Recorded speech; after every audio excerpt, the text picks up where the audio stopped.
Hi everyone. Today I'll be making an unusual recipe, at least for me. I'll be making air fryer pasta chips.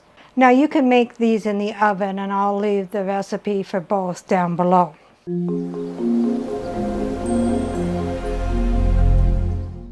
What all do you need in the air fryer pasta chips? 2 cups of any kind of pasta like bow tie or rotini. Those would all work good. If I already had them cooked, I would use those. But it needs to be 2 cups of cooked pasta. And if you remember the other day, I forgot to put the top layer of my lasagna noodles on my lasagna. Plus I have a whole bunch extra, I don't know why. So I took my lasagna noodles, they are cooked, and I cut them up into like chip-sized pieces.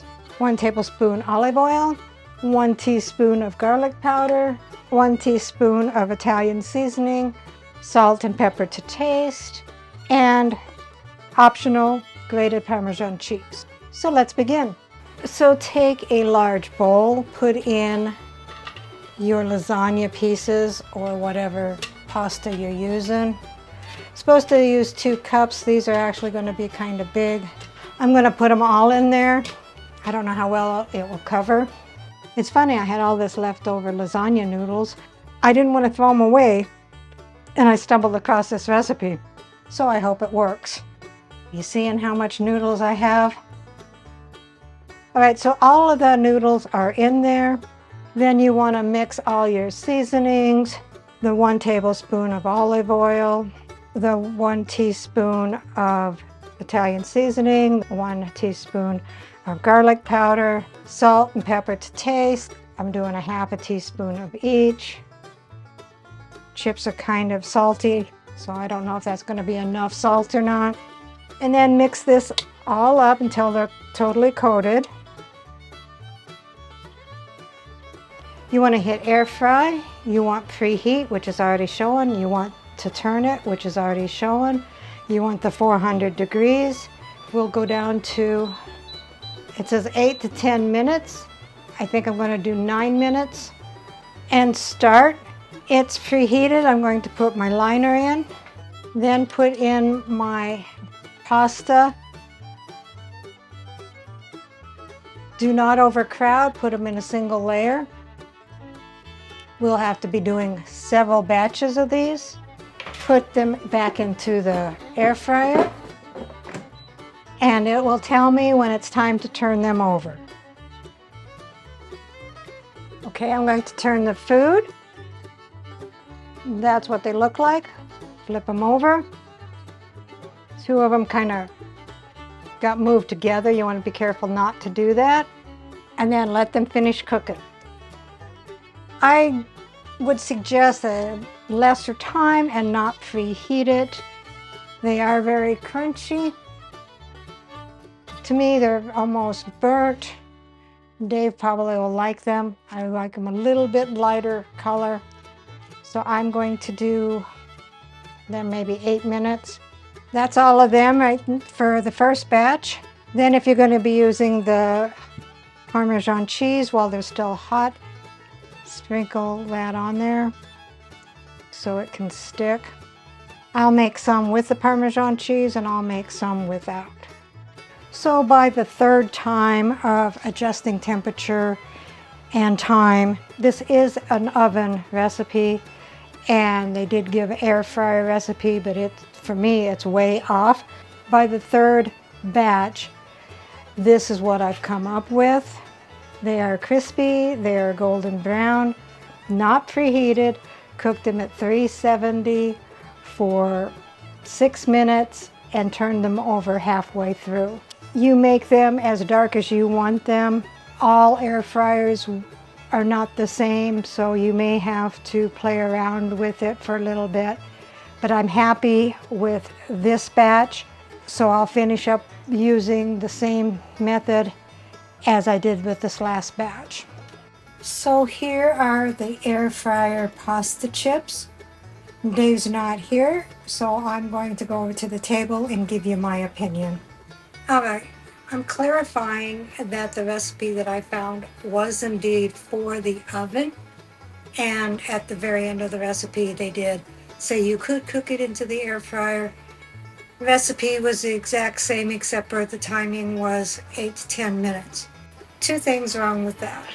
One, you don't want to preheat it. And second, way too hot. It calls for preheated 400 degrees, 8 to 10 minutes.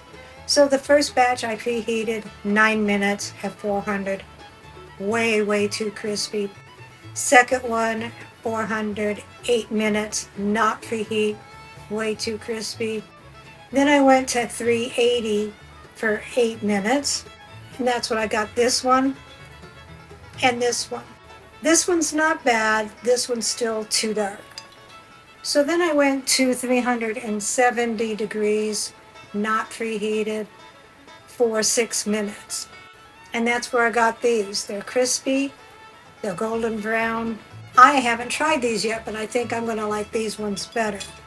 Some of these I put Parmesan cheese on after I cooked them. Some of them I left plain. They also said to serve with your favorite dipping sauce. The only sauce I had was sweet chili teriyaki sauce, so we're gonna give that a try. So first I'm going to take a bite of the overcooked ones with the Parmesan, see what I think.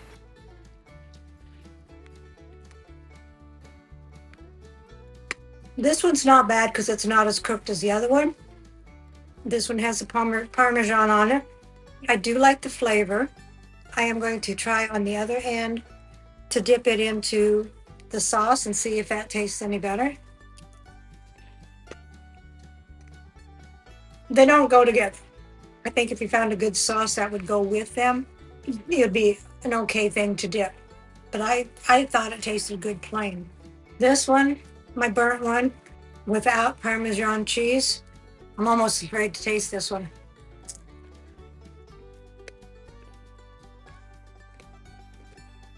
It doesn't taste burnt, but I feel with it cooking as long as it did, all I taste is the pasta chip. I really don't taste any of the flavor.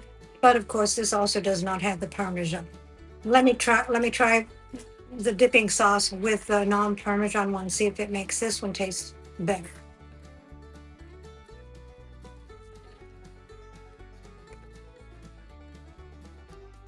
Actually, without the Parmesan, this sauce tastes pretty good with these chips.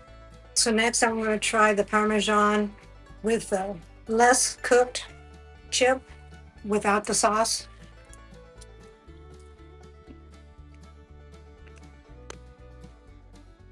This is so much better. You still have that crunch, but you have the flavor as well.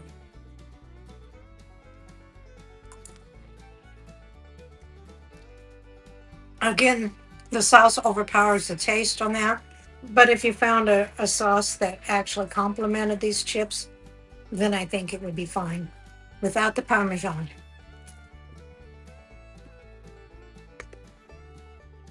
Even though I said the overcooked one overpowered and couldn't taste the seasonings, the one that is cooked just right, it does not have big flavor. I would suggest to put the Parmesan on them, which gives it a big boost of delicious flavor for that. But that's all depending on your taste. Try that in the sauce.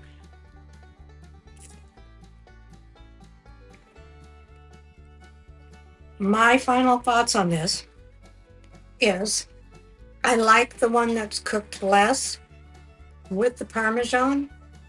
But if you don't want the Parmesan, I think it tastes really good with this sauce. So there you have it. Only way you're going to know is if you try it yourself. Let me know if you try it, how you fixed it, and how you like it.